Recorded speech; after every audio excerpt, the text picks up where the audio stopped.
மா இன்னைக்கு என்ன? பருப்பு உருண்டை குழம்பு வைப்போமா? கடலை பருப்பு 2 கை, துவரம் பருப்பு 1 கை.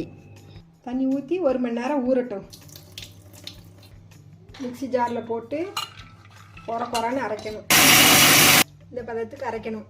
பொடியாக நறுக்கிய வெங்காயம், கட் பண்ண பச்சை மிளகா, கருவேப்பிலை, உப்பு எல்லாம் போட்டு நல்லா பிசையணும். ஆயில், கடுகு, வெங்காயம், கருவேப்பிலை, புளி தண்ணி, மஞ்சத்தூள், மல்லித்தூள் 2 ஸ்பூன், மிளகாத்தூள் 1 ஸ்பூன், பெருங்காயம், உப்பு, தேங்காய், சீரகம், வெள்ளைப்பூண்டு, சோம்பு, சின்ன வெங்காயம் போட்டு அரைக்கணும். அரைச்ச தேங்காய் விழுது உருண்டையே போடணும். 5 நிமிஷம் மூடி இருக்கட்டும். இல்லை காய்கறி எதுவும் இல்லைன்னா இதை செஞ்சு சாப்பிடுங்க.